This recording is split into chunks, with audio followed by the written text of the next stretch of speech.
please welcome Robert Savino, the board director of the Walt Whitman Birthplace. Robert, to you. Thank you, George, and thank you all for being here. I greet you on behalf of Cynthia Shaw, our executive director in the Walt Whitman Birthplace, and welcome you to season 3's first triangulation journey, Poets Building Bridges. Poets Building Bridges, like George mentioned, is produced by Poetry Bay Productions for the Walt Whitman Birthplace and led by George, who's been a writer in residence at the Walt Whitman Birthplace for 13 or 14 years now, I'm not sure. The Birthplace does offer a number of events throughout the year. Much of it is on Zoom. I recommend you check us out on the website. I thank all the performers and followers for joining us here today. I thank Heather for being our technical director back at the Walt Whitman Birthplace. And as always, much thanks to George for the continuance of this program, all for what he does for poetry and all for what he does for us at the Walt Whitman Birthplace. Now I turn it over to George Wallace. Thank you very much. Thanks for Robert. I have to say, this is the commencement of the third season of Poets Building Bridges, and a very exciting season coming up for us. 12 months or 11 months worth of triangulation, which I'll just explain that word just a little bit, but the triangulation between communities of poets worldwide through Zoom.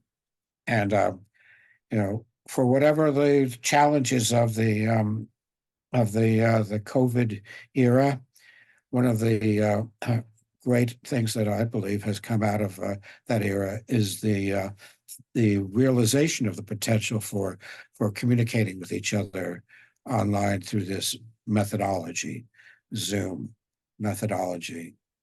We don't want to give up our individual activities and programs locally in San Antonio or in Milan or Piacenza or the places where the various publications that are represented present their work. But this is a new facet. It's a new element which is really solidifying for poetry communities. And I hope you're availing yourself, each of you individually and as a group, of the opportunities that Zoom has to offer. The one wrinkle or innovation in Poets Building Bridges is this concept of doing a gathering by group and representing different communities worldwide. It's certainly possible to put together 20, 25 readers at an event and randomly choosing them or for whatever methodology to choose them. But by forming it up into groups, there's more of a possibility for us to get the concept of where people are coming from and the interconnectedness of the poetry for each one of those groups and to see what the potentials are. I really think that this opportunity for San Antonio to listen to Milan and Milan to listen to mid-continental poets and one person from the West Coast with Roadside Press is another step forward in what Zoom has to offer through networking. So I don't want to belabor that and take too much time. That's just by way of introducing what the concept is. My name is George Wallace, as you know. And yeah, I think it's been 14 years as the writer in residence at the Walt Whitman Birthplace. That's the cook and bottle washer of being in residence, because the Walt Whitman Birthplace also has great notable national and international stars who each year come and they're the poet in residence at the Birthplace. I am the grunt in residence doing this kind of work, but gladly and gratefully, and it's a super opportunity for us to share all together. We do have at least one person here, two people here I see who are going to be leading groups later on in the year. Judy Turek and Chuck Joy, I believe. I saw before. We're on 2 pages worth of faces now. So if you do if I have a hankering to see what other people are talking about as the months go by, please feel free to come back and visit as an audience member in this hour and 50-minute show. As I say, we'll have people from diaspora, from Romania and South Asia. We'll have people from various locations through Europe and other continents. Really, we'll have communities geographically represented around the United States, and a few publications. A publication in New York, a publication in California, and in this case, with us today is Roadside Press, which is an up-and-coming, very well-established, but an up-and-coming publication in the Midwest. So today we'll start off with, as promised, the group from Milan, Italy, led by Barbara Rabita. Now, I met Barbara and actually all of the people here today from that group in Piacenza at the Biennale. We had an event in the Piccolo Museo. You're going to have to correct my Italian. Piccolo Museo, little museum. Della Poesia di Piacenza. Della Poesia in a particular church building in Piacenza, and made great friendships at that point in time. And this particular group we describe it as the Milan group, because Milan is like a bigger center from which Piacenza is a smaller, constellation city. And and Barbara, I know, is from Milan. So this group is from Milan. Fine group of poets, excellent work. Some of them, I think one of the people here today actually grows grapes or olives or something like this in the countryside. So it's a very interesting and sophisticated and talented group that Barbara will now introduce to you. Barbara Rabita. Thank you, George. Hi, it's a joy to be here, and thank you for inviting us. Here in my group, as you told before, we are all members of the management of Piccolo Museo della Poesia di Piacenza. That is a small reality in Italy, but it is a big hope for the cultural life in Italy and all around the world, not only for the collection of historical books and magazines, but also for the many events and exhibitions organized there. And it is part of BIPA, Biennial Poetry Among Arts, which is every 2 years of exhibitions and performances of poetry connected with 2 other arts. We are all part of the management. In my group, we have Edoardo Callegari, Roberto Chiapparoli, and Antonio Laneve. I give you just some information about them. Edoardo Callegari is director of the Scientific Committee of Piccolo Museo della Poesia di Piacenza, poet and playwright. In 2022, he published a book of poems entitled Liturgie di un Magnifico, and he is one of 5 intellectuals involved in 2023 by artist Marco Nereo Rotelli in his next project entitled Air, commissioned by the Italian Parliament.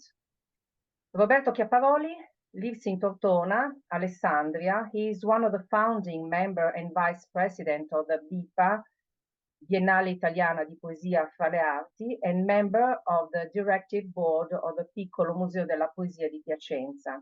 He has published 2 anthologies of poems from 2014 to 2016 and 1 artistic book of visual poetry in 2017. Antonio Laneve, beside me, lives in Milan, has written the book of poems Convergenze with me, and a collection of poems on his own entitled Calemburg and Lezione Frontale.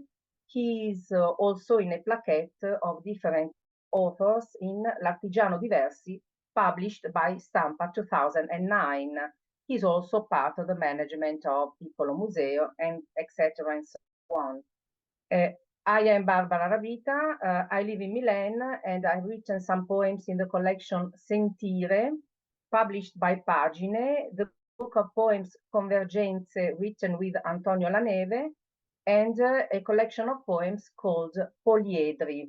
I am also in a plaquette of different authors in L'Artigiano di Versi, published by Stampa 2009.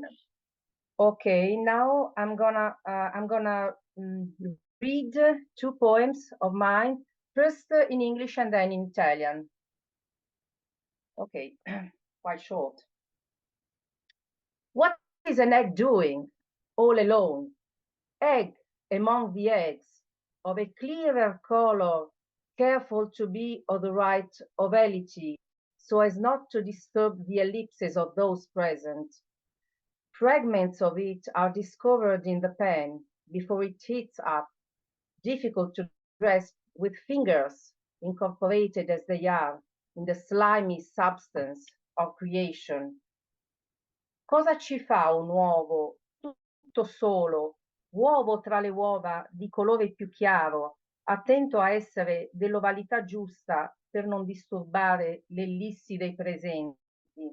Se ne scoprono frammenti in padella prima che questa riscaldi, difficili da prendere con le dita, inglobati come sono nella sostanza viscida della creazione. Listening to Pat Metheny. I met and collided with fragments, splinters of myself, hidden flashes in the mist of Milan, low looks, clean, smooth profiles. The sun shines between hips and belly, that weakness you can't explain. A wide open breath and winter smoke that surrounds the eyes like a shy lover. Ascoltando Pat Metheny, mi sono incontrata e scontrata con frammenti scheggiati di me stessa, bagliori clandestini nella bruma milanese, sguardi bassi che non osano, profili netti, levigati. Spatolate di sole entrano tra i fianchi e l'addome, quel languore che non sai spiegare, un respiro a bocca aperta e il fumo invernale che cinge gli occhi come un timido amante. Thanks a lot. Now I give you Edoardo Callegari. Thank you, Barbara. Thank you, George. I'm really honored to be here at this important, very important event about poetry. I would like to read three poems, two short and one more longer. And the first is entitled In the Sense of Furrow. In the sense of furrow, at the height of the sea, of the seed, placed in the sky. It is in the word made light of no excelsior that the predicate virginal of the outdoor light, liberating a sky, saturates the world of a gift, of an open house. And you sleep in my night, born from your sea whispering to the west, like an archipelago of new life for me. You carved of stars strong, will you have where to lie your head? Now I read in Italian. Nel senso del solco, ad altezza del seme, incelata, è nella parola fatta luce di nessun excelsior, che il predicato virginale di luce all'aperto, liberando un cielo, satura il mondo di una donazione, una casa aperta. E tu dormi nella mia notte, nata dal tuo mare, sussurrando a occidente, come un arcipelago per me di vita nuova. Tu, scolpita di stella forte, avrai dove posare il capo. The second one is titled The Light is the Place Where Water. The light is the place where water, in the fresh breath of stone, can immerse itself only by appearing. Lucem demonstrat umbra. So be it. But even shade is in the morning. and this still can catch us under sky, holding the chalice that is about to be filled, someone carrying the mistletoe at the laid table, making it a tributary, and the nuptial oil joining the book with the olive heart of the house. Lightness of charity in the body of word of this land, as from a side, holy water to the ends and side. The whole days goes to illuminate the angel, why he makes us leave the inhabitate, not the house, and constellate the book. Now in Italian. La luce è il luogo in cui l'acqua, nel respiro fresco delle pietre, può immergere se stessa solo apparendo. Lucem demonstrat umbra. Sia così. Ma anche l'ombra è mattutina. E questo ancora può coglierci sotto un cielo, tenendo il calice che sta per riempirsi, qualcuno portando il vischio alla tavola apparecchiata, farne affluente, e olio di nozze, che unisce il libro al cuore d'olivo della casa. Leggerezza di chiarità nel corpo di parola di questa terra, come da un costato. Acqua benedetta alle mani al costato. La giornata intera a rischiarare l'angelo, mentre ci fa vivere l'abitata, non la casa, e costellare il libro. The next one is called L'Aniachea.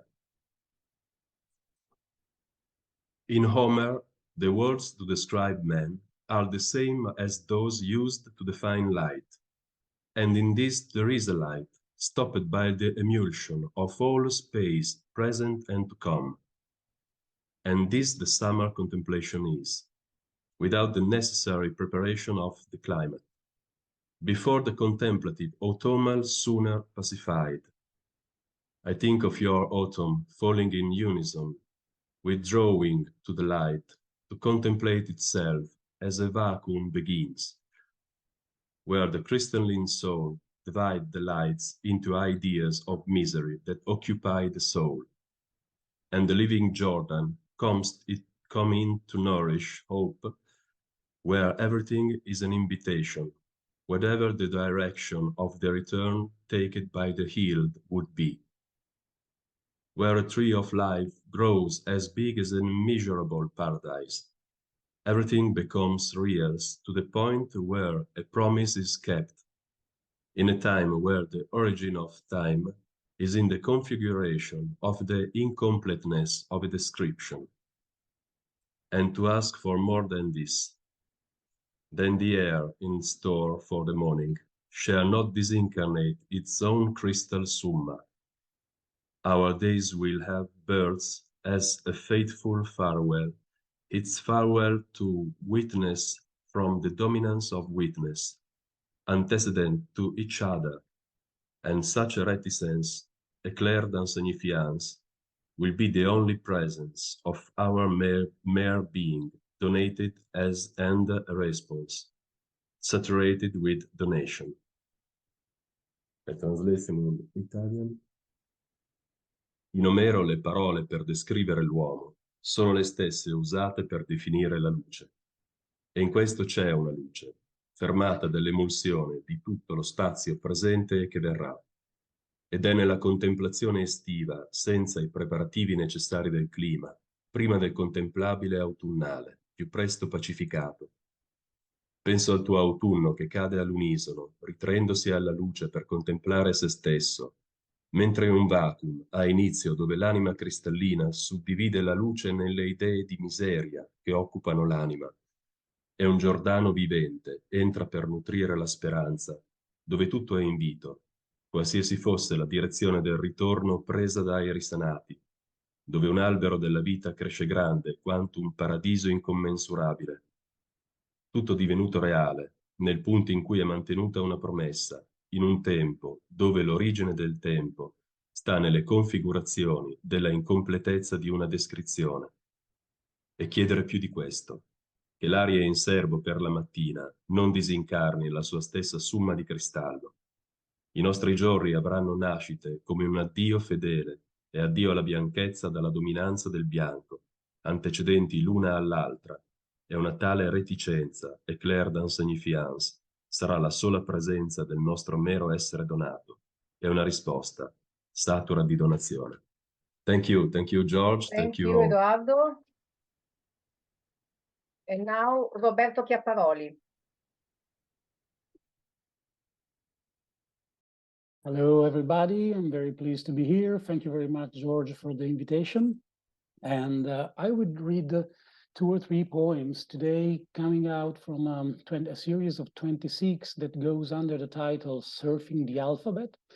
And I wrote them between November 2016 and March 2017 while I was recovering from a back surgery, and I had time to read English. So they came directly in English, so I do not have translation in Italian. I go for it in English. And the idea I had in that moment was about the fact that we are losing the alphabetical order, because when we search for a word nowadays, we just press the P on the telephone, on the mobile, and we are directly in the P, and we do not know the word, the letter which is before and the letter which is after.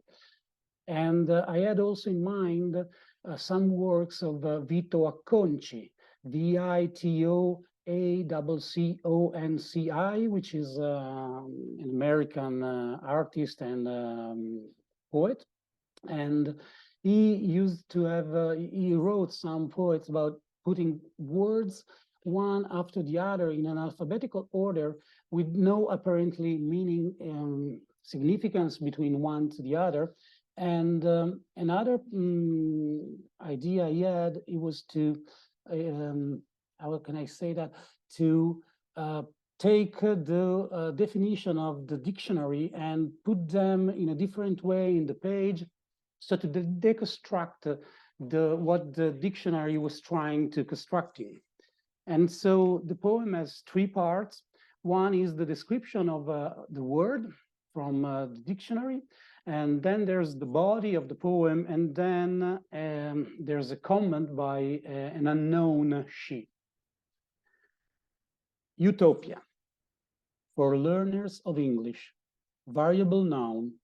If you refer to an imaginary situation as a utopia, you mean that it is one in which society is perfect and everyone is happy, but which you feel is not possible.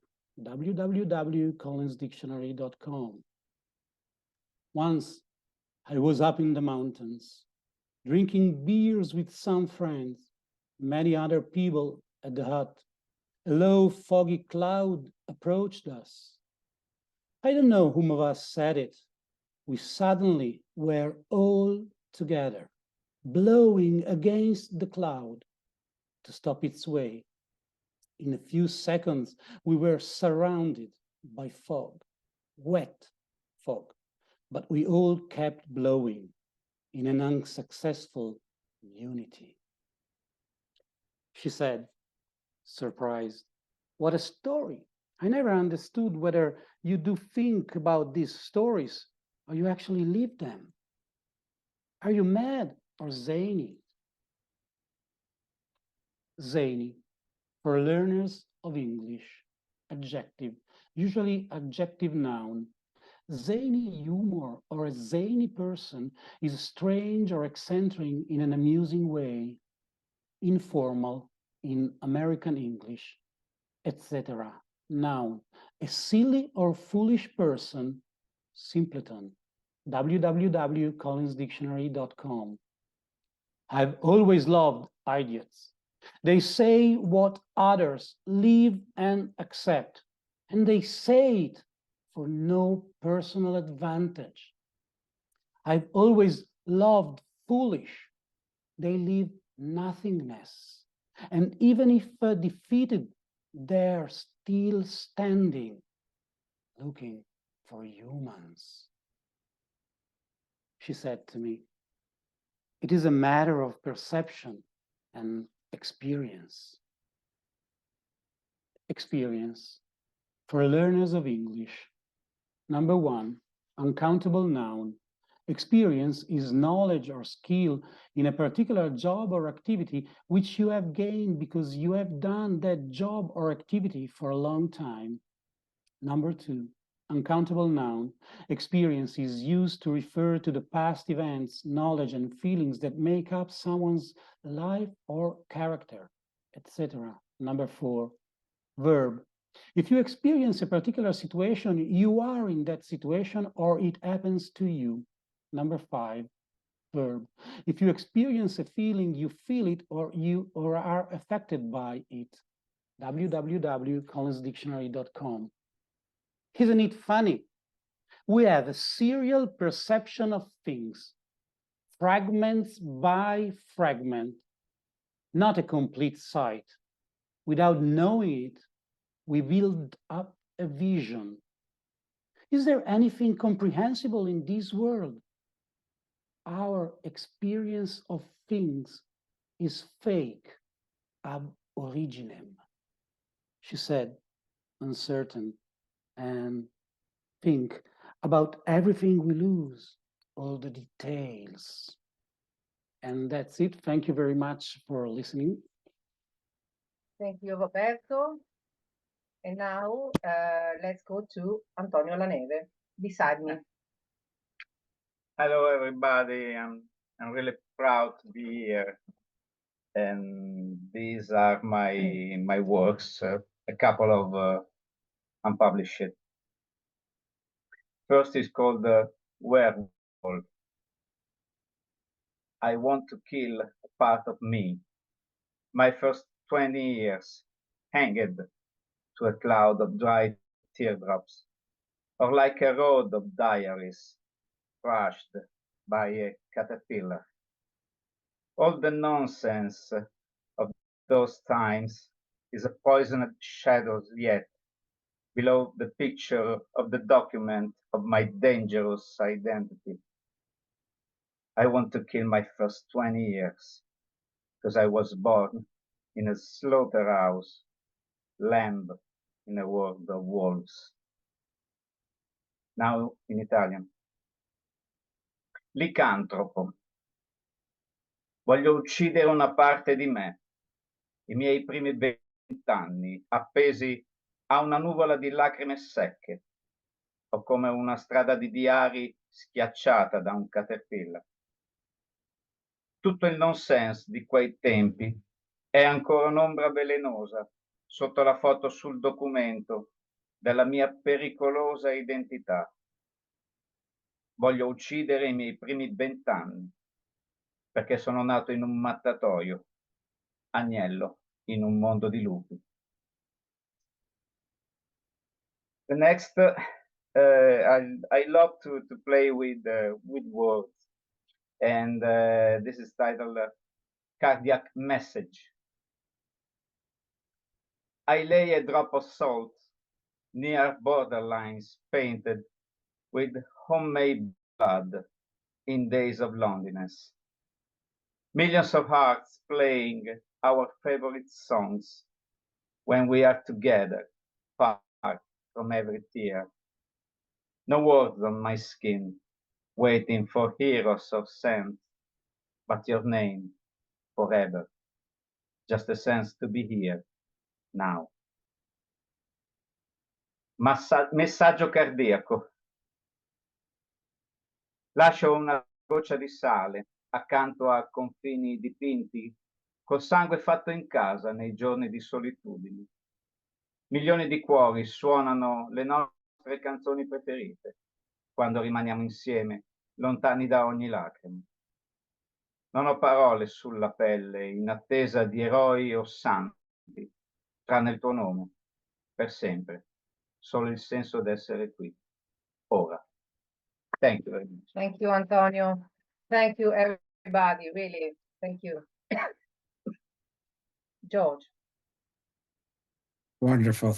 Barbara, thank you very much for that that presentation. It's good to hear your voices in English and in Italian, and I think we've got a lot of feedback in the back channel. People are saying how much they appreciated and enjoyed it. So thank you for that. Do you have a poem of your own you would like to do?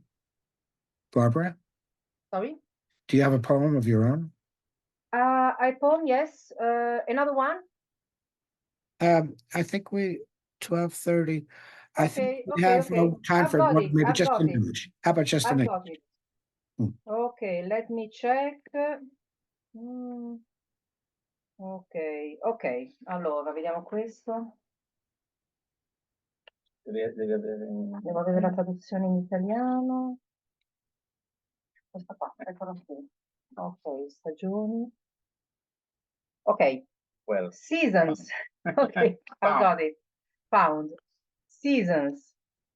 How many years have the seasons changed? I did not notice the turning of the wind, the grimace of the cloud. The smell of rain on concrete is the same as always, petrichor for those who speak well. The leaves have a strange face, wrinkled and green at the same time. Meanwhile, I swallow air as if my lungs were going to die. Italian?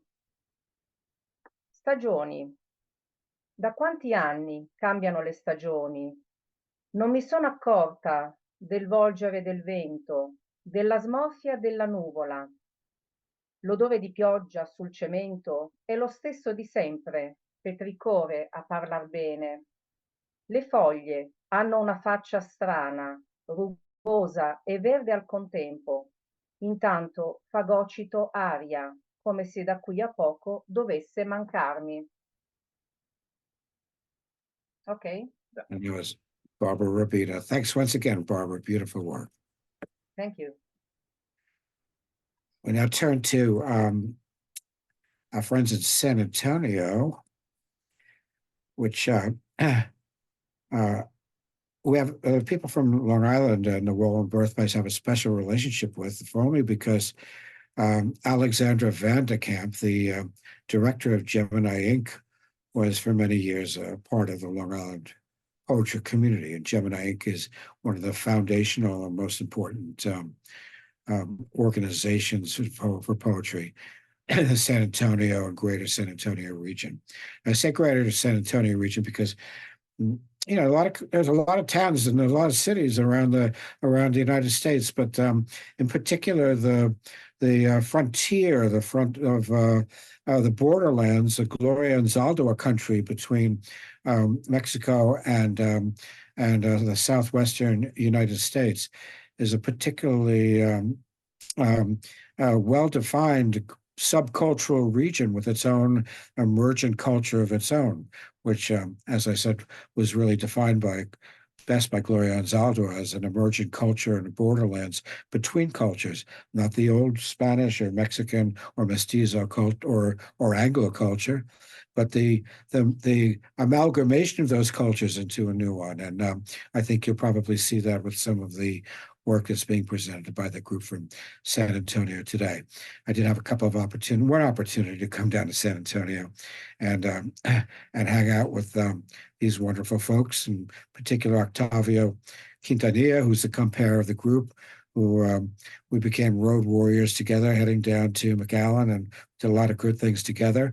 And some of you will remember Octavio for having zoomed in as one of the featured readers in our Walt Whitman Walking with Whitman series. He's been back once or twice since. So Octavio is a former San Antonio poet laureate and is well known widely because of his frontextos, which are combinations of visual art and poetry. So from there, I'll let Octavio take it away, and let's see what they're coming up with today. Octavio, to you. Thank you, George. Good morning, everybody. Can you all hear me okay? Yeah. Well, good morning. And first of all, thank you, George, for inviting us, San Antonio poets, to read here with everyone else. And wonderful reading from our Italian poet friends. So thank you for bringing those poems to us. What I'm going to do is introduce the two poets who are with me, in a sense representing San Antonio, and South Texas. And then each of us, we're going to read a few poems, and we'll go from there. So the first poet who's going to read is going to be Matthew Tavares. He's the author of the chapbook In Search of Venusian Oceans, forthcoming from Defunct Press. His work can be found in journals such as High Noon, Kajibi, and Windward Review. Born in Mexico and raised in Texas, Natalia Trevino is the author of Lavando La Dirty Laundry, 2014 Mongrel Empire Press, and Virgin X, published in 2018 Finish and Line Press. She's a professor of English and teaches Mexican American Studies at Northwest Vista College in San Antonio, Texas, and she's a Macondista. I am Octavio Quintanilla, as George Wallace said, originally from the Rio Grande Valley, La Frontera, by the river that separates Texas and Mexico. I lived in San Antonio for 10 years. My first book, If I Go Missing, came out in 2014. And my next book will be out this fall from Texas Review Press. I teach literature and creative writing at Our Lady of the Lake University here in San Antonio, Texas. Matt Tavares will read first, then Natalia, and then I will read a few poems at the end. Today, we will read our own work and also read a poem, or maybe two, by the late poet Wendy Barker, who was our friend and mentor. And I'm sure, George, you met her when you first came down here, and you probably knew her before then. She passed away last year in the spring, early spring. And with that said, in the last few years, San Antonio has lost some of our elder poets. And so I just want to take the time today to say the names of three personal friends and friends of our writing community here in San Antonio. And one of them is Rosemary Catakalos, Roberto Bonazzi, and a dear friend, Greg Barrios. San Antonio is a city of poets, and we're here to say we miss those who have gone before us. So with that said, Matthew Tavares. Hello, all. Can you hear me? Yeah. Okay. First off, thank you to our new Italian friends for the reading. I stand in awe of your work. Thank you very much. The first poem that I have for you today is called Requiem for Future Loss. It took 65 years for my father to realize he would die alone. He confessed this to me after forgetting who I was. He began to tell me about a dream in which he was watching himself sleep in the middle of a field of tall grass, and how the echoes of wind filling the spaces between blades caused the view of himself to gradually fade, until there was nothing but the imprint of his body outlined in grass on the hard earth. And he awoke from the dream covered in piss. I began to tell him how dogs, as they begin to die, will isolate themselves from their owners and begin to sleep more in places they never did. In the negative space of our conversation, he falls asleep on the couch in his one-bedroom apartment. There is no stranger feeling than watching your father sleep, inoculated against the misconception that we can ever be alone, mouth agape in wonder. And the next poem I have is the titular poem for my collection. It's called In Search of Venusian Oceans. I was reading a space or like a science magazine, and they were talking about how there were once oceans on the planet Venus, and this is where that comes from. It takes thousands of years of rainfall to produce an ocean, which makes me think of all the lifetimes found in a wave, which makes me feel closer to my own reckoning. I imagine the places my consciousness could end up: a grove of orange trees, a stone beneath a waterfall. But how often do we end where we began? There was once a time when we believed oceans adorned the planet Venus, but science, as with all our greatest stories, has corrupted this too. How I could reawaken there surrounded by ancient rains, how I could walk head down against the waves in one direction and always end up somewhere else. And the final poem I have for you all today is a poem by my mentor, the late transcendent Wendy Barker. It's called End of October. 4 nights of full moons culminating on the 31st, when a veil the Celts called Samhain opens and brings us all closer to the souls of the dead than on other nights, during this event that has not occurred for 76 years and won't again for 19 more years, by which time I could be dead. But on this night, I'm not thinking of my long gone mom or dad, but on light shimmering in my own room, gleaming in one stark corner, so I'm seeing my own house radiant with what is here right this minute and with no minutes left to lose. I'm gonna read actually a couple more because yeah, let me just bring up a couple more. All right. This next poem is called List. It's about, well, I'll just read it. List. This morning, I forgot the date on which I found your body, foam running down your chin as if trying to return to an ocean. I sat in my car outside of the job I swore to never get, eyes closed and furious for all that time has stolen from me. Trying to remember, all that appeared was a series of lists. Bills, to-dos, grocery, my daughter's wish list for Santa. If only I had made a list of that day, perhaps I could remember it now. The dogs barking at the closed door, the smell of rotten cabbage on my tongue, your eyes deep like the lake we'd swim in, your face, the color of my mother's couch.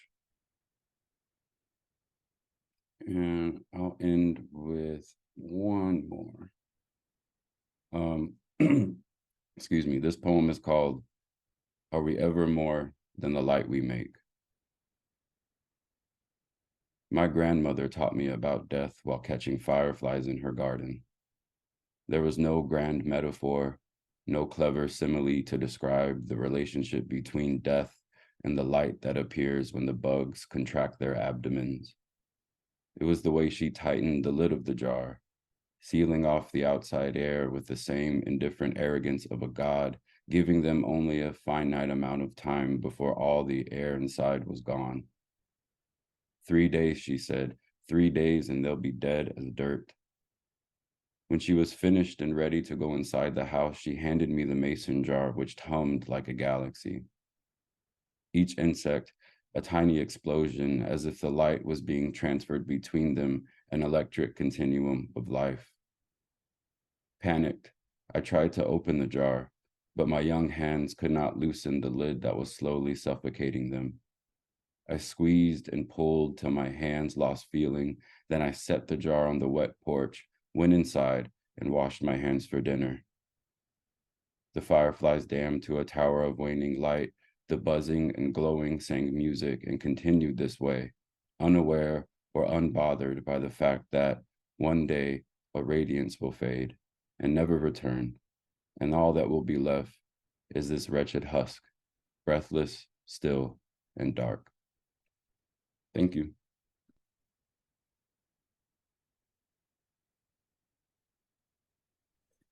Thank you for that, Matt. That was a great reading, beautiful poems. And up next, we have Natalia Trevino, who is one of the first poets that I met when I came to San Antonio, a good friend and a great poet. Thank you, Octavio. Thank you for inviting me to this, to join you and Matt, and to all of these amazing poets. This is just a beautiful place to be, and thinking about bridges here is very moving. I think a world without bridges is a world with continued unprocessed grief. And we are grieving very much our friend and mentor, Wendy Barker. I think so much poetry is written as a bridge to the dead, to understand from the dead, link us, and help us grieve. So this poem by Wendy Barker is called Composition in Gray, and it's her dealing with her own grief for her mother. Composition in gray. Dust to dust, but it's not that. Dirt is yellow, brown, or red. Ashes, not even that, for these are also chunks of bone. Desaturated light, the volume turned below our vision. Her pulse at 12, then under 7 beats a minute.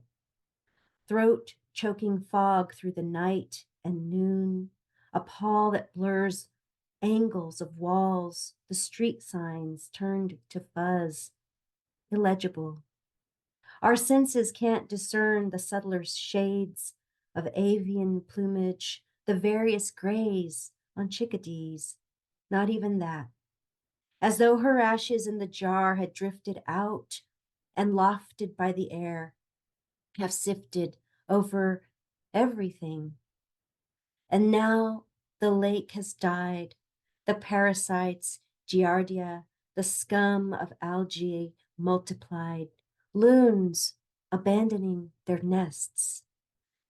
Buried with the Monsell color system's inner core, achromatic, oxymoron, color of no color. And still she stares at us from photographs, a cinema in black and white, continuously reeling. At the end, I stroked her toes, bare of their familiar polish. Within the room, not even shadows, even shade. Wendy was such an amazing teacher. She taught hundreds and hundreds of poets here in San Antonio and has been my poetry mother since I was 19 years old. So it's a great loss. I work with the Virgin a lot, the feminine divine, and this next pair of sonnets is inspired by the 7 sorrows. This is the first sorrow, which is when Simon tells Mary, this is what's going to happen to your child. And this is called First Sorrow Transcript, for the mothers who have lost their children to the state. And a sword will pierce through your own soul also, that thoughts of many hearts may be revealed, said Simon, revealed like the surface of a dog's freckled tongue, the pink silk lilt of it as she pants under the sun, little dip to hold 1 drop of water at a time, a maw, harmless, but for its lengthy brown enamels, sharp enough to open a body, should the dog choose. And for what so much revealing, Simon? Why the sword words, thoughts of many hearts, meant to frighten child bride Mary? Why unlock your jaw to reveal the slow matter of decay on a bus, a curb, or a cross? That dark desire, every mother's first fear and sorrow. And if I pray this right, I am to remember that I too pierce her soul, the pink silk lilt of it, the fullness of her grace, the moment she knew the future end of her newborn, that he would die this way, and her body still a seething wound, wash rag just in case between her legs to catch the holy rubies of her final drippings, the shimmering ripped lusters inside her, startled by this call for burn, for blood, for body ash. Simon's prophecy unfolding like skins revealing latent prowlers, crouched, kills in sight, their desire to chew tart blood to press knees to necks, so much writing on the wall, the state as the thoughts of many hearts, the people raining down with bloodstained hands.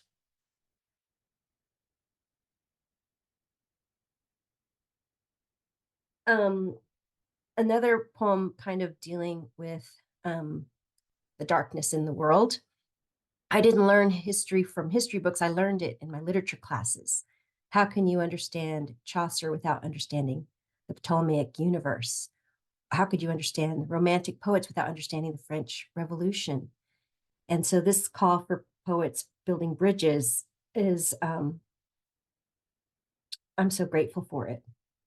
There's a movie, Dr. Strangelove, where Peter Sellers teaches us about a strange love, a love of a bomb, a love of murder. Dr. Strangelove, if you don't remember, is a former Nazi and now a hidden advisor to the American president. And at the end of the movie, he stands up and says he has a plan and declares his love for Hitler. And then we see a montage of bombs going off all over. Well, we hear the song We'll Meet Again, a 1940s World War II song. So this poem is about war. Dr. Strangelove, can we get some assistance here? I don't want to feel. Can I go without feeling into the darkness of the news today?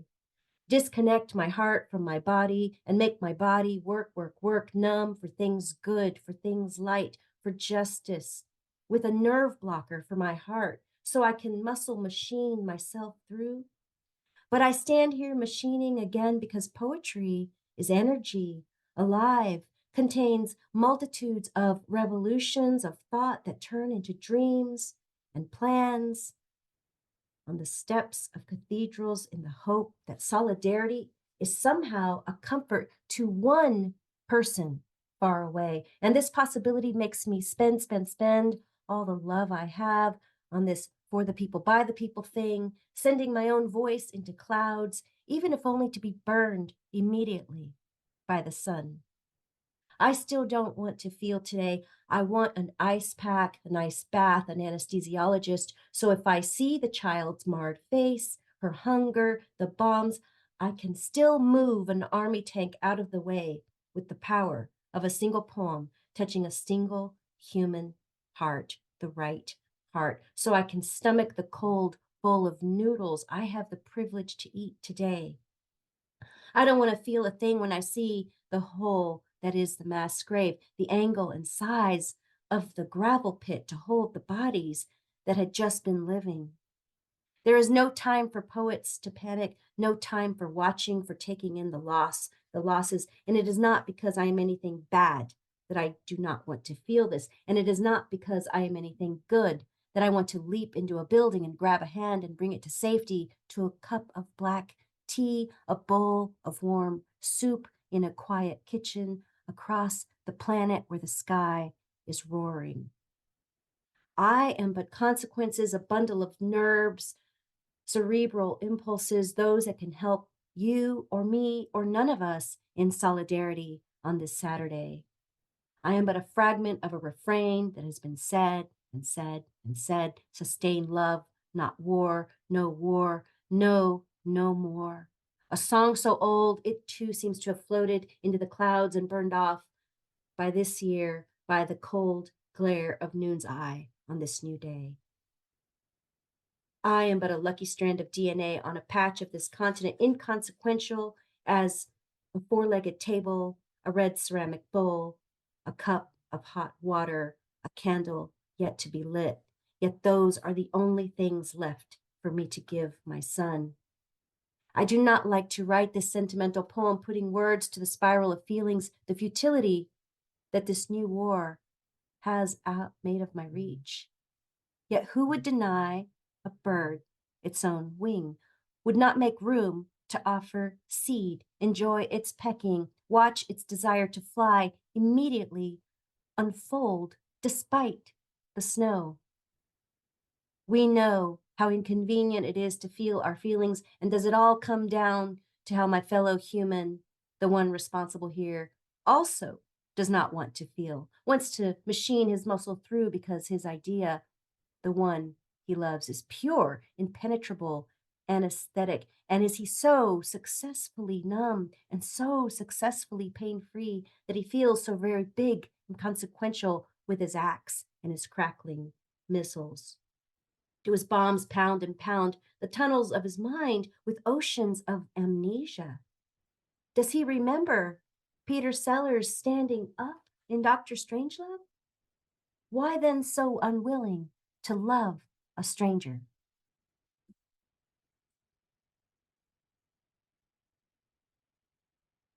Thank you. And I have a short one for my Italian friends, my new Italian friends. This is called Witness. Also a Virgin Mary poem, but it's an art poem. That we make her a compiled human is understandable. Sandro Botticelli had Simonetta Vespucci, his Venus, her birth of Venus, every blonde in the Trials of Moses, displayed in the Sistine Chapel, the girl, the one whose eyes beg for a kiss in Temptations of Jesus, both Flora, goddess of flowers for Christ's sake, and the gazing camera-hungry flower gatherer in Primavera. Simonetta was crowned grace, Madonna Magnificat. Botticelli had himself buried at her married feet when he died. How else to imagine divinity than with the faces we love? It's what we do. Bear the ephemeral and worship what is left.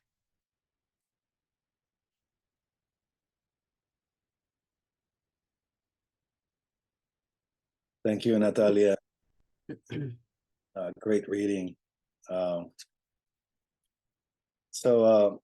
I'm going to read a few poems of my own, and then I'm going to end my reading with a poem by the late Wendy Barker. This is untitled. First, we laughed. Then we suffered. First, we slept. Then bad news. First, the faint cry of a train in the distance. Then the sound of falling ashes on the wreckage. First, a hand over an open mouth. Then moonlight over the water like smoke.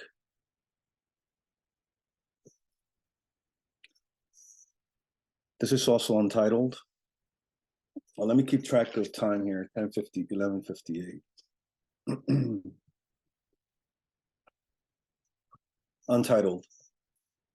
The dark soil of the dark field with a dark tree, where a dark bird ponders the dark sky, reflected in the dark water, where the dark fish convulse with dark dreams of dark water reflecting a dark sky, where a dark bird flies over a dark field, where I've become dark soil.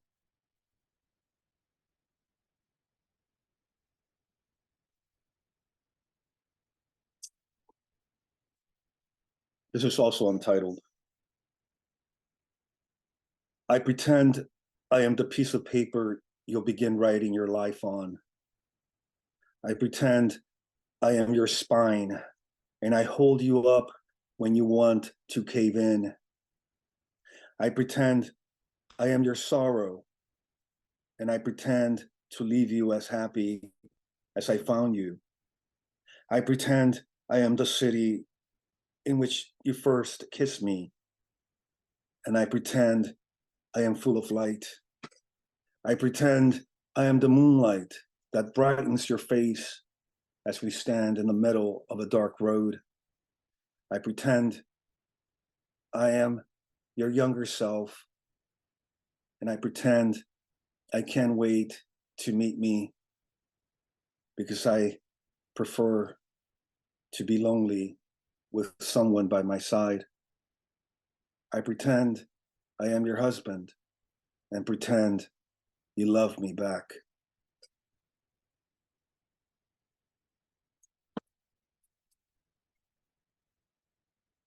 This one's called A Poem Goes Out.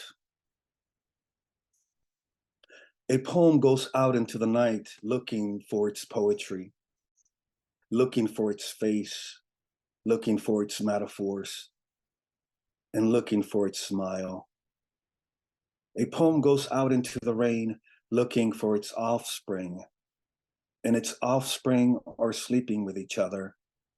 And some would call it incest, and some would call it sin, and some would call it hunger, and some would call it myth.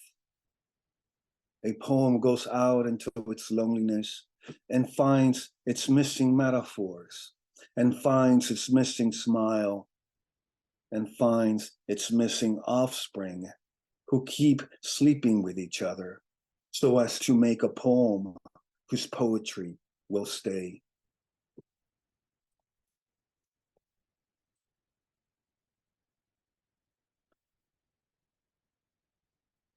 This next poem is called New God. Yesterday, I wanted to buy myself a new God, one who never tires of forgiving me, one who rejoices when I turn my back on him. Half asleep, I imagine I hammer the cross of the ocean with the nails of my footsteps.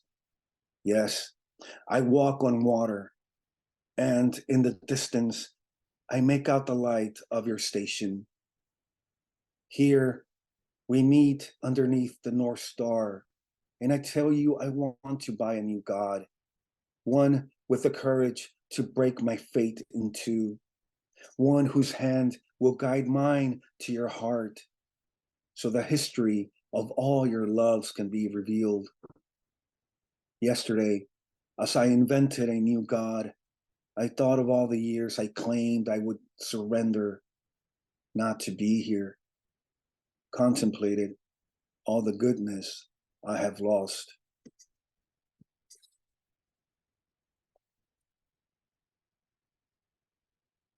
This is called Love of My Life. Tonight, you're not my lover. Tonight, I'm not your husband. How hard can it be to enter my bed as my mother? I'm a newborn. Feed me. I'm the abandoned lamb, the weak hatchling, the branch broken in two to be the spoiled child. I am all memory. Be a mother and sing me to sleep. Baby, talk into my heart's ear. Run your hand over my head. You, milk at the corner of my mouth.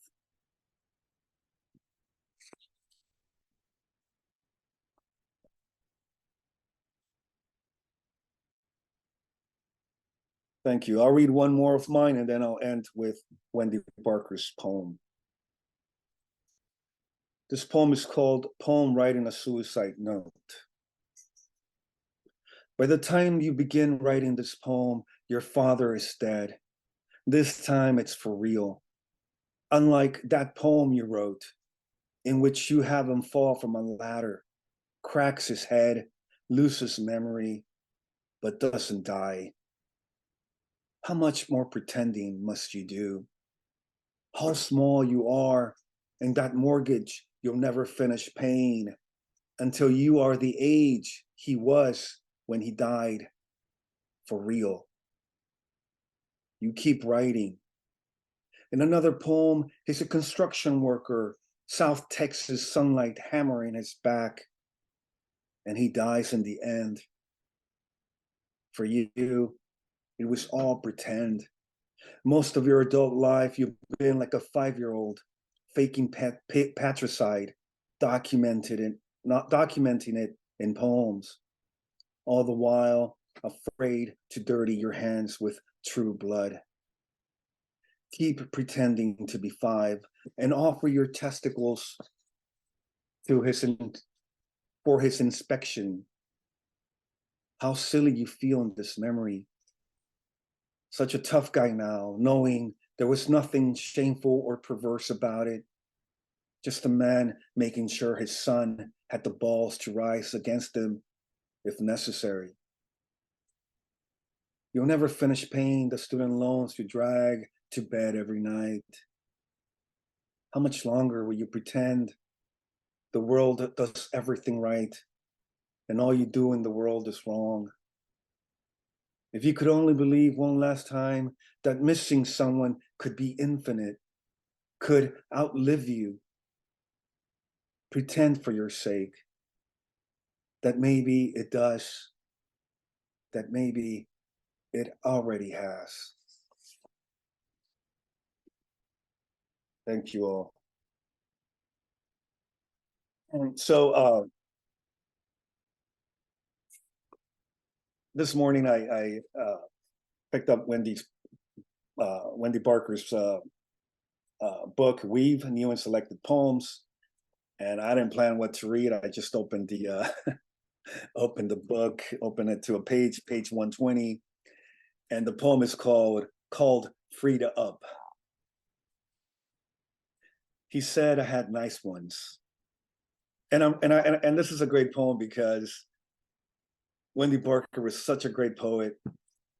And one of the things that I loved about her poems was her sense of humor, you know, Frida. He said I had nice ones, even though I'll always thought they were so little. But why did I bind them up? One day I left my bra in the drawer. All day could feel the feel of them. Couldn't forget they were there. Felt good just leaning down to throw a wad of paper in the trash and standing up, nipples like third and fourth eyes, looking straight out at whoever was coming toward me in the long hall, looking clear inside into secrets hiding places until they were out for good, out of the muffled fiber-filled shells, elastic tightenings, heart wire frames, like bare green leaves unfolding in April, swelling as they opened, leisurely, soft, brushing into a hand. Thank you all. Appreciate it. Octavio, good job, man. Good job, Natalia, Matthew. Thank you for the very distinguished reading. I will add that I had an opportunity to read with Wendy Barker at the Twig. That's right. Natalia was there. We read, all three of us together, and Octavio actually recorded a portion of it. It was a great memory. And those of you in New York and Long Island will know Wendy Barker for having come several times to read with us with Alicia Ostraker, New York State Poet Laureate, at the Walt Birthplace and at the Parkside Lounge. So deeply missed. And a person, we're going to have a tribute to her coming up. Can somebody say what that tribute is? Octavio? Yeah, George and friends, as some of you might know, I am the publisher of a small literary press here in San Antonio called A La Brava Press. And at the moment, I am finalizing the manuscript, I think it's her last independently published manuscript.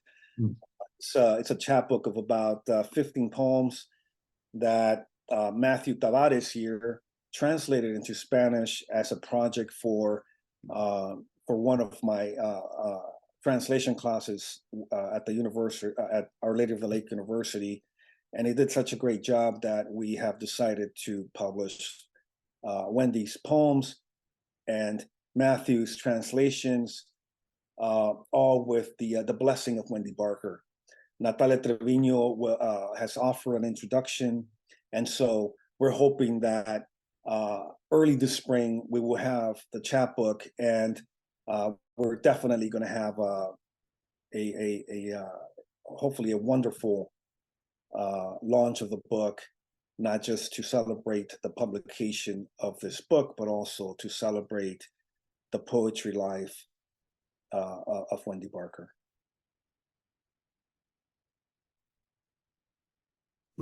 Thank you for that. There's so much for us to learn about each of our communities, much more we could talk about, but in the interest of time, I'm moving on. Before I do, I just want to say thank you to the Italian poets who are with us today. You've done your job and you're still with us, every one of you, watching and listening, and I certainly appreciate that. The first group to go, what a temptation to put it on blank screen or to disappear entirely. The fact that you've not done that is commendable. So I commend everybody and recommend to everybody to do that. Of course, our next group of people are the third to go, and have been here from the get-go, and we appreciate that as well. And that is the Roadside Press crew led by Michele McDannold. I must tell you that Roadside Press is really an amazing publication, and many different writers, not just one style, but anything from Catfish McDarris to and Sid Yiddish to Malenko Budimir from Cleveland, and our very own Francine Witt, who's here. She did Book of Flash Fiction with them. And the fact that there's 3 people in the audience today from Roadside Press who are not even reading, but they've seen fit to come and join us today, Steve Malone and Susan Ward Mickelberry, unless I missed some others, to listen in as a tribute to the good spirit and goodwill of the publication of the press as led by Michele McDannold, a fabulous person. There is another intersection which I want to mention because Roadside Press is distributed by Magical Jeep, which also distributes Gutter Snob Press. That's Nick Array and Lee Kostrinsky, the old long lost Donna Snyder, myself, and some others. Plus, and you in San Antonio will be interested to know that that Magical Jeep distributes Flower Song. So our friend from the Rio Grande Valley, Edward Vidor, who's had several publications come out in Flower Song, is also represented by this Magical Jeep, which I'm not exactly sure, and it doesn't really matter, but except to say that these are some of the intersections that we unknowingly have amongst each other and things to explore together. But without further ado, since we have people from across the country, 4 people in total who are going to be reading to us from Michele's fabulous Roadside Press, I'll turn it over now to Michele, and she'll introduce them to you. Michele, to you. Thank you so much, George. Such an honor to be included with the poets from Italy and San Antonio today. It's just been a wonderful day of connection and sharing. I am going to read a couple of my own poems that are in my latest book called By Plane, Train, or Coincidence. And then I'll introduce Kerry Trautman. Do not like this post or hashtag I'll tell you why the poets. Because I don't want to talk about the weather, because I don't want to talk about the latest episode of, because I don't know my place, because the odometer rolls over and another mile begs, because get outside of yourself, be humbled and exalted at the same time, because, you know, they're tricky, because words do sound better than that when they spin and actually taste just fine with whiskey, because a good poet and editor will fix that last line, eye drop of magic, spit shine formaldehyde, because we only get one life to be conscious about, because woke ain't no joke or hipster invention, because I have something to say and those fools on the bus wouldn't listen, because avocado trees and rabid raccoons, because 4 a.m. rain, and because I can make coffee anywhere while the heart stays tuned to that certain beat. I wonder if they know how much I love them, how much I need them, how much the world needs them. Christ's sake, the ego, tell no one but listen.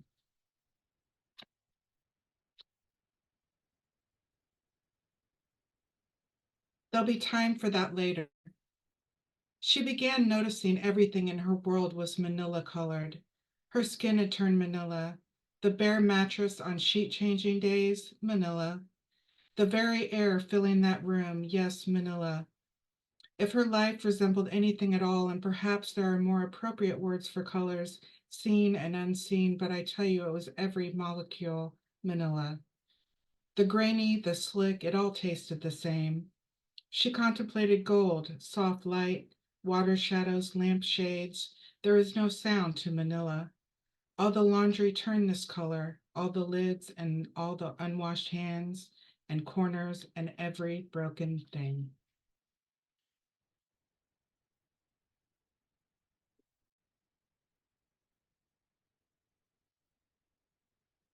One last poem. To the puzzling situation which seems to involve a contradiction, or can I get that martini to go? Sitting in the rain outside the eats, it's too loud in the bar with the fancy people and the prime rib. I go outside down the way to the benches where nobody sits, with the outstanding shrubbery and art-etched sidewalk that no one notices. The leaves sound off to another year, all dry and crumbly, going on their way. I wonder what the world will mean tomorrow.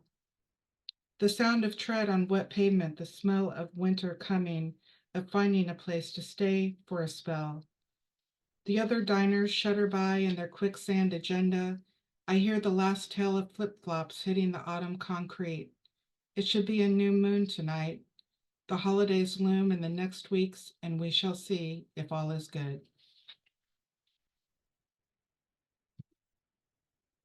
Thank you.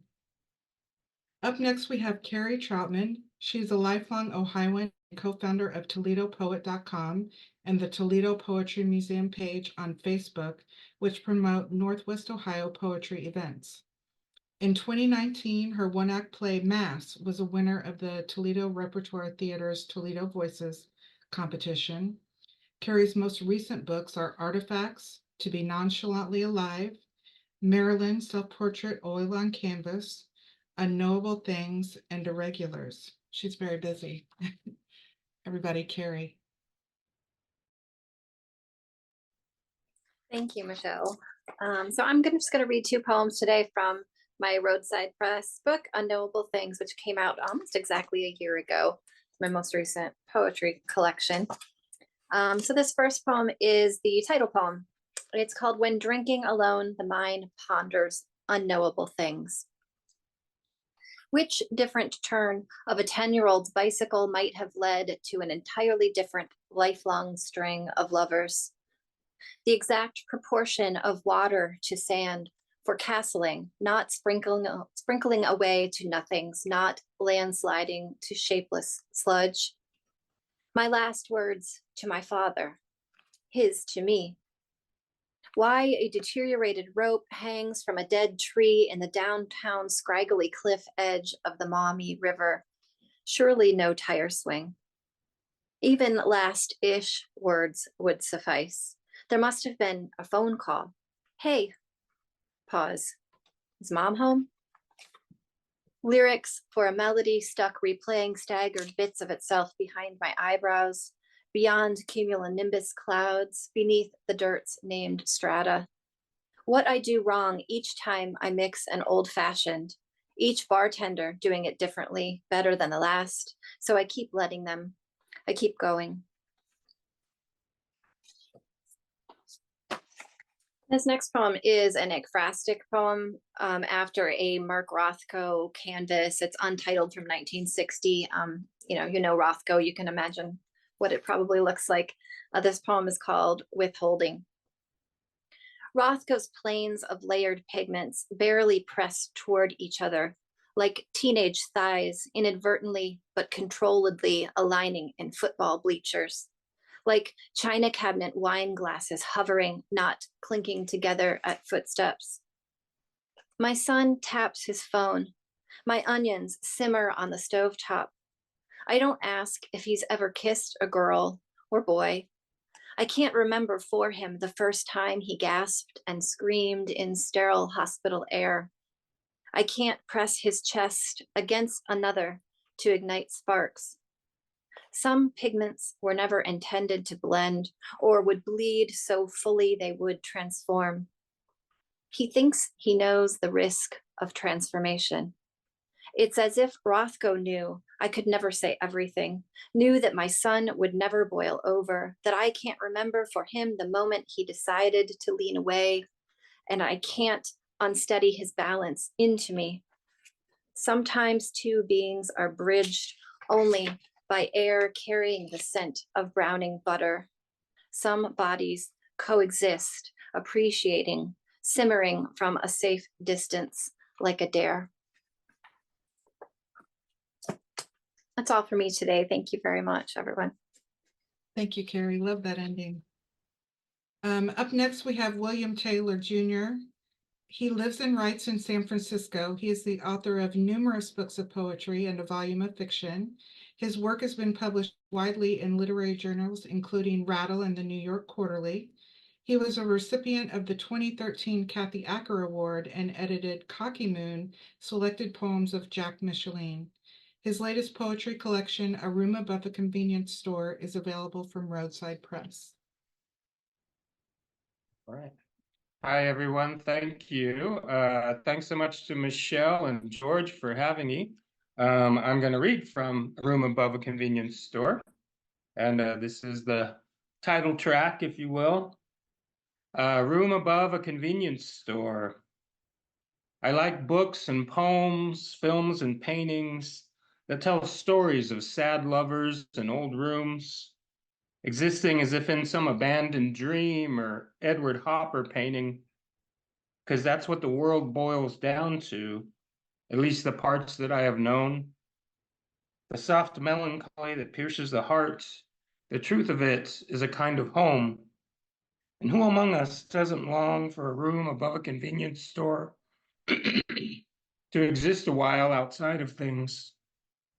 Maybe with someone who asks nothing more of you than you have, some music and drink, and nowhere to be in the morning.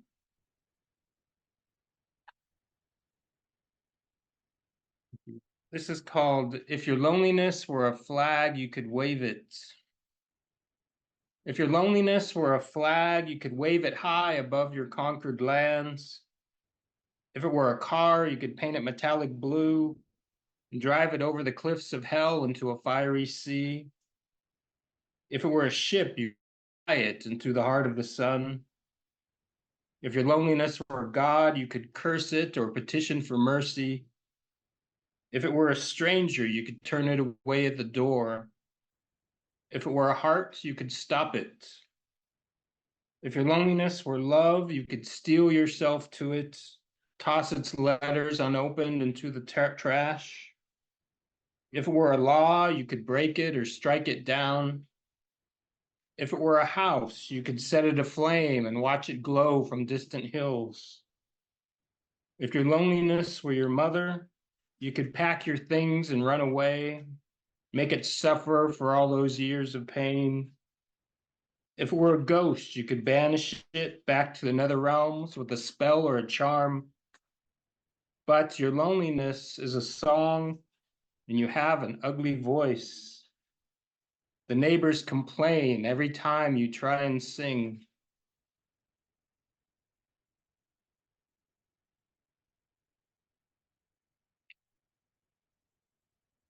This is called The Dead, along the Bridges theme.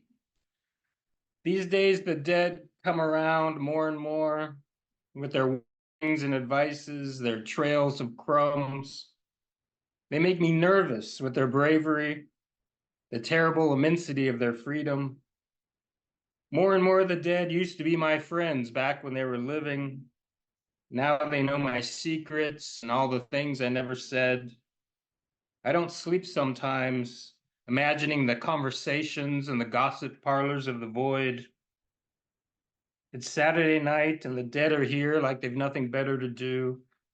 They're talking shit and singing songs. And I'm trying to write it down, and the dead keep telling me that that is not what they meant at all. That is not it at all. And everybody always talks about the silence, but it's 3 a.m. and I'm nearly out of wine, and the dead just won't shut up.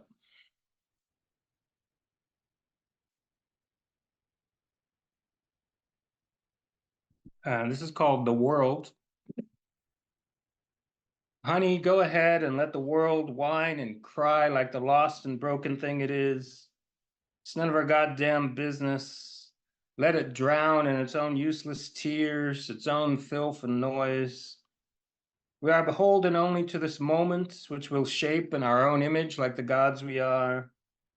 Drunk on the sound of our laughter and the fact of our fingertips touching. The world takes everything it can whenever it can, but it can't touch us here. Let it wallow in the horror of itself. We'll wash our hands of it and order another round, singing to the music of things on fire, with the world out there, its ragged claws pressed against the glass, jealous and ashamed, lonelier even than God.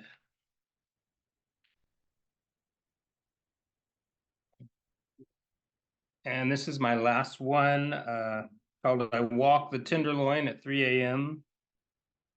Just another ghost drifting through the neon ruins of this whimpering apocalypse.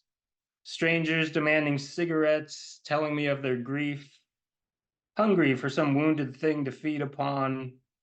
And the women on 6th Street with their eyes like knives. The men crouched in doorways like broken gargoyles.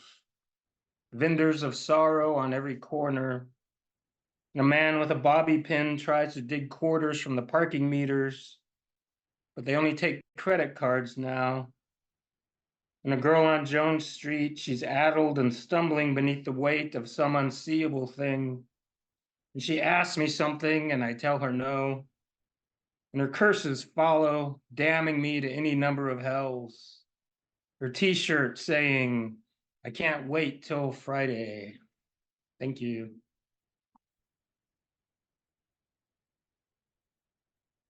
Thank you, William. That was great. It's good to hear you read those poems. Up next, we have Westley Heine. He's the author of Busking Blues, Recollections of a Chicago Street Musician and Squatter, 12 Chicago Cabbies, and others.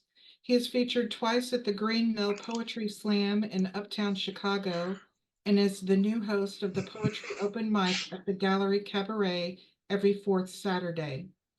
Most recently, Roadside Press has released his new poetry collection, Street Corner Spirits, audio excerpts of which are now available on most streaming services under the same title. Westley Heine, everybody. Can you hear me okay? All right, great. So I'm going to read Sugar Skull from Street Corner Spirits. Thanks for having me. Dark avenues like red tunnels telescope back into her inner eye. Streetlights bend in the steam of frying bat meat. Motel shadows full of eyes suspend hidden deals in cultural force fields. Bugs pour from the cracks in the mirror that line her face with age. She was sure she could lead the homeless army over the wall of the Hollywood Forever Cemetery to dig up the pharaoh and use his skull like a radio to free the internet slaves. It was snowing dope in the desert, all fangs numb, with angel feathers, where she sneezed and blew her cover so the cameras descended on her and x-rayed her soul until she believed she never had one. She thought if she could reincarnate into her enemy and then commit suicide, she could loop time back before the world was poisoned like a well. Smoking looms of memories flashed like lightning in the fog and burned her silhouette across the back wall of the Circle K. After her paranoid poems were rejected for channeling the dead, she intoned them like stand-up comedy to her doctors, who decided to laugh rather than stroke their beards, and declared her cured, and shaved their goats, and bottled her tears, and sold self-help books based on the social media version of herself with a close-up of her carbon footprint on the book jacket.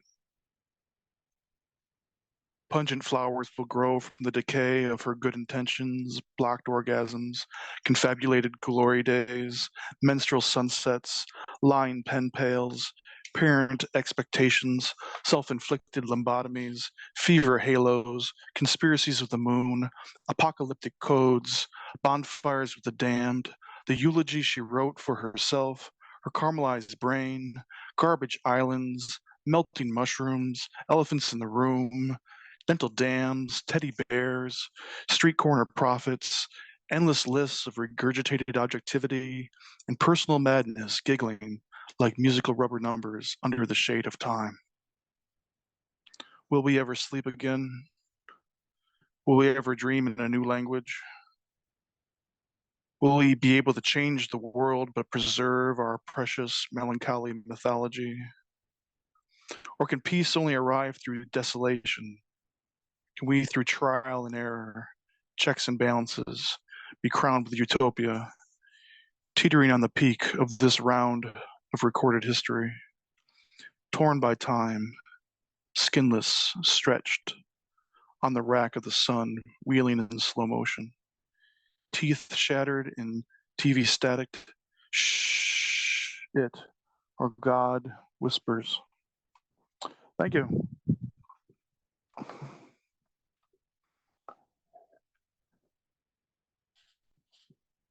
Thank you, Wesley.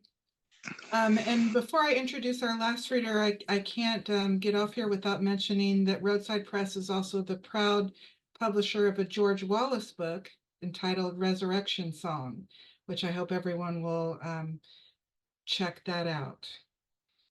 And now we have Dan Denton. He's a former UAW chief steward, veteran of 4 dozen different factory jobs, and current full-time writer. His work has often been featured in magazines, union journals, and newspapers, and has been widely published among today's best underground and independent writers. He's the author of the novels $100 a Week Motel, The Dead and the Desperate, and the poetry novella hybrid Finding Jesus and Prayers to My Saints. Dan Denton. Thank you, Michelle. Thank you, George, for hosting this. It's so cool that a poet living in rural Indiana in the United States can be here with all of you guys today. Thank you for this. I'm going to read just one real quick chapter from my new novel and then 2 quick poems. My new novel, The Dead and the Desperate, from Roadside Press, came out 2 months ago. And this is chapter 85. When Ronald Reagan was elected president in 1980, there were nearly 20 million American factory jobs. Since 1980, his first year in office, America has lost nearly 8 million factory jobs. Half of those factory jobs now live in China. That was chapter 85 from The Dead and the Desperate. All right, I want to read a poem. Whenever I do a reading, I always try to read a poem about factory work because I've worked in factories almost my whole life. This poem is called Sweat from Our Foreheads. We wipe sweat from our foreheads as giant industrial fans hum above us, fans made impotent by heat and humidity. Bosses breathe down our necks as we hang precariously to middle-class life, one step ahead of the repo man. We wipe sweat from our foreheads while the CEO collects luxury sports cars, mansions, and civic awards. Investors hoard dividends and build small fortunes, dividends earned by our carpal tunnel and varicose veins, fortunes built by our arthritis and surgically repaired backs. We wipe sweat from our foreheads, waiting to hear our name is on the Sunday overtime list. We don't ask for anything but a chance to feed our families. We don't ask for anything but health insurance and a chance to retire while we can still walk. We wipe sweat from our foreheads while limping out of the gates. We crawl into our Jeeps and drive home to working class neighborhoods. We eat dinner and collapse into recliners to watch sports on our big screen TVs. We swallow down some aspirin and fall asleep in our beds and sleep about half of the recommended hours needed to live a healthy life. We wipe sweat from our foreheads and watch our dreams slip away into the night. We wipe sweat from our foreheads while worrying about paying for braces or for our daughter's college tuition. We wipe sweat from our foreheads while never asking for a goddamn thing but a chance to push our kids a little higher up the caste system. We're a proud bunch, us factory rats. We sweat and we bleed, we ache and we limp. We wipe sweat from our foreheads while politicians talk about us like we're numbers on a chart.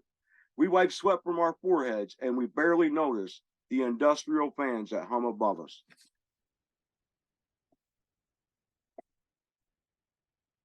Thank you.